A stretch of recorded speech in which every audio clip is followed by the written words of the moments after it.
ആകാശഗംഗയുടെ പുതിയൊരു വീഡിയോയിലേക്ക് എല്ലാവർക്കും സ്വാഗതം. 2025 മെയ് മാസം വൃശ്ചികക്കൂറിൽ വരുന്ന വിശാഖത്തിൻ്റെ അവസാനത്തെ കാൽഭാഗം അനിഴം, തൃക്കേട്ട എന്നീ നക്ഷത്രക്കാർക്ക് എന്തൊക്കെ ഫലങ്ങളാണ് ഉണ്ടാകുന്നത് എന്ന് നോക്കാം.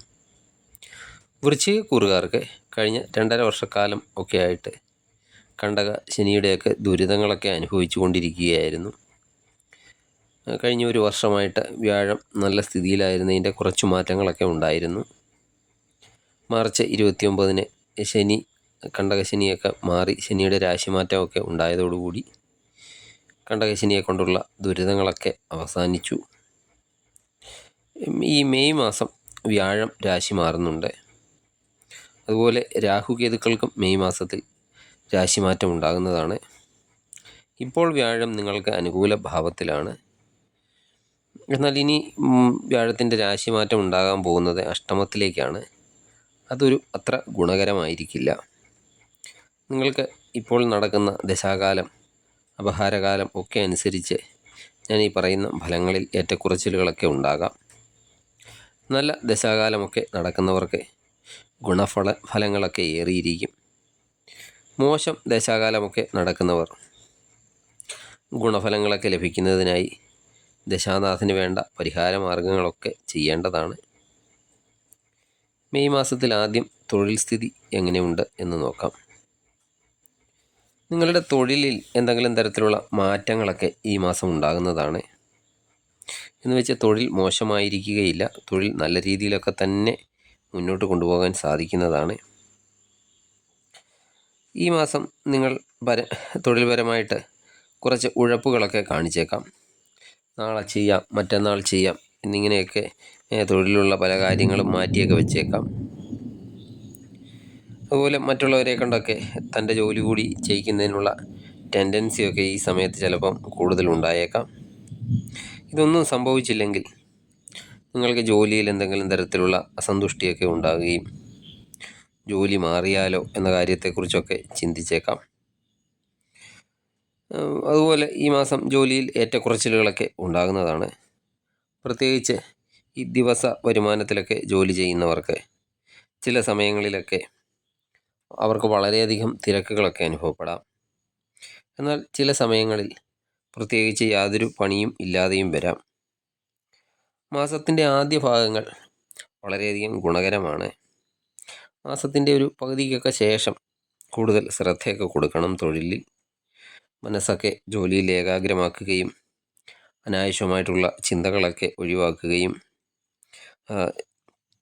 അതുപോലെ അനാവശ്യമായ ചിന്തകൾ ജോലിയുമായിട്ടൊക്കെ കൂട്ടിക്കുഴയ്ക്കാതിരിക്കുകയും ഒക്കെ ചെയ്യേണ്ടതാണ്.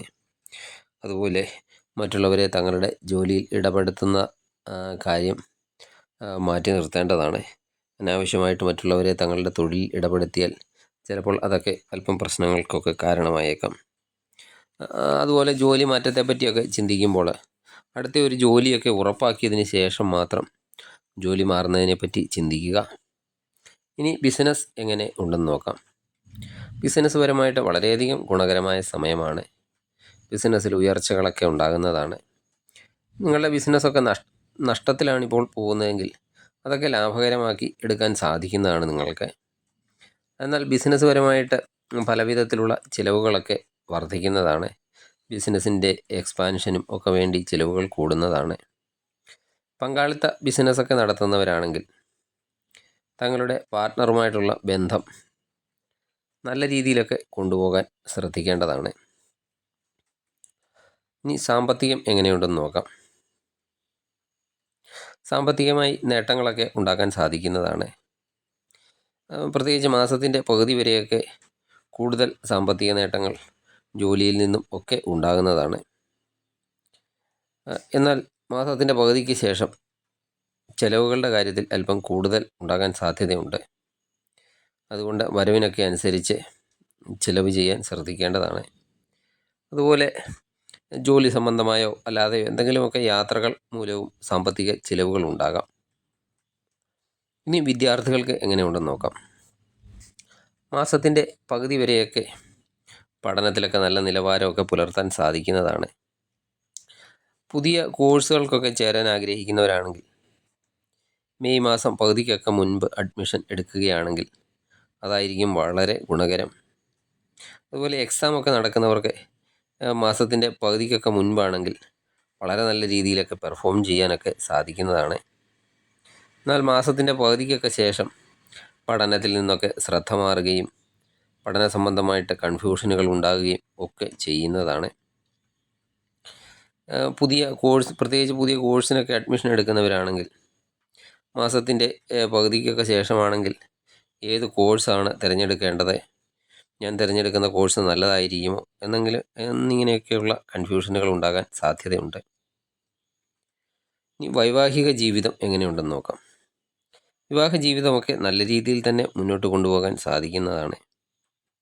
കുടുംബവും ഒന്നിച്ച് സന്തോഷകരമായ നിമിഷങ്ങളൊക്കെ ഉണ്ടാകുന്നതാണ്. അതുപോലെ കുടുംബവും ഒന്നിച്ച് യാത്രകളും ഉണ്ടാകാം. വളരെ കാലമായിട്ടൊക്കെ വിവാഹമൊക്കെ ആലോചിച്ച് നടക്കാതിരുന്നവർക്കാണെങ്കിൽ ഈ സമയത്തൊക്കെ വിവാഹാലോചനകൾക്കൊക്കെ സാധ്യതകളുണ്ട്. അതുപോലെ വിവാഹാലോചനയ്ക്ക് കൂടുതൽ ഗുണകരമായിട്ടുള്ളത് മാസത്തിൻ്റെ പകുതിക്ക് മുൻപാണ്. സുഹൃത്തുക്കളും ബന്ധുക്കളും ഒക്കെ ആയിട്ടുള്ള കൂട്ടായ്മയൊക്കെ ആസ്വദിക്കാൻ സാധിക്കുന്നതാണ്. സുഹൃത്തുക്കളും ഒന്നിച്ച് യാത്രകൾ ചെയ്യാൻ സാധിക്കുന്നതാണ്. അതുപോലെ ബന്ധുക്കളും ഒന്നിച്ചും യാത്രകൾ ചെയ്യാൻ സാധിക്കുന്നതാണ്. മാസാവസാനമൊക്കെ ആകുമ്പോൾ നിങ്ങളുടെ ബന്ധത്തിലൊക്കെ ചെറിയ ചെറിയ സ്വരച്ചേർച്ചകളൊക്കെ ഉണ്ടാകും. എങ്കിലും അതൊന്നും അധിക ദിവസമൊന്നും നീണ്ടു നിൽക്കില്ല. മൊത്തത്തിൽ നോക്കിയാൽ വിവാഹ ജീവിതം വളരെയധികം ഗുണകരമായി പോകുന്നതാണ്. ഇനി ലവ് റിലേഷൻ എങ്ങനെയുണ്ടെന്ന് നോക്കാം. നിലവിൽ ലവ് റിലേഷനിലൊക്കെ എന്തെങ്കിലുമൊക്കെ പ്രശ്നങ്ങൾ ഉണ്ടെങ്കിൽ ഈ മാസാവസാനത്തോടെ അതെല്ലാം അവസാനിക്കുന്നതാണ്. നിങ്ങൾക്ക് ഈ ഇൻ്റർകാസ്റ്റ് ലവ് റിലേഷനും ഒക്കെ ഈ മാസം ഉണ്ടാകാൻ സാധ്യതയും ഉണ്ട്. ഇനി ആരോഗ്യസ്ഥിതി എങ്ങനെയുണ്ടെന്ന് നോക്കാം. ആരോഗ്യസ്ഥിതിയിൽ വളരെ വലിയ പ്രശ്നങ്ങളൊന്നും ഉണ്ടാകില്ല. ഭക്ഷണ കാര്യങ്ങളിലൊക്കെ അല്പം ശ്രദ്ധിക്കണം. പ്രത്യേകിച്ച് യാത്രകളിൽ ഭക്ഷണത്തിൻ്റെ പ്രശ്നം മൂലം വയറ് സംബന്ധമായിട്ടൊക്കെ എന്തെങ്കിലുമൊക്കെ ചെറിയ പ്രശ്നങ്ങളൊക്കെ ഉണ്ടാകാനും സാധ്യതയുണ്ട്. മെയ് മാസം നിങ്ങൾക്ക് കൂടുതൽ ഗുണഫലമൊക്കെ ലഭിക്കുന്നതിന് വേണ്ടി നിങ്ങൾക്ക് ഇപ്പോൾ നടക്കുന്ന ദശാകാലമൊക്കെ മോശമാണെങ്കിൽ ദശാനാഥന് വേണ്ട പരിഹാരമൊക്കെ ചെയ്യുക. അതുപോലെ പതിവായി വിഷ്ണു സഹസ്രനാമം ജപിക്കുക. എല്ലാ വ്യാഴാഴ്ചയും വിഷ്ണു ക്ഷേത്ര ദർശനം നടത്തി കഴിയുന്ന വഴിപാടുകളൊക്കെ ചെയ്യുക. അതുപോലെ ദേവീ ക്ഷേത്ര ദർശനം മുടങ്ങാതെ നടത്തുക. ദേവിക്ക് ശർക്കര പായസം അതുപോലെ ചുവന്ന ചെമ്പരത്തിമാലയൊക്കെ സമർപ്പിക്കുന്നത് നിങ്ങൾക്ക് വളരെയധികം ഗുണം ചെയ്യുന്നതാണ്. നിങ്ങൾക്ക് ഈ വീഡിയോ ഇഷ്ടമായാൽ ലൈക്ക് ചെയ്യുക. സബ്സ്ക്രൈബ് ചെയ്യാതെ വീഡിയോ കാണുന്നവരാണെങ്കിൽ ദയവായി സബ്സ്ക്രൈബ് ചെയ്ത് കാണുക.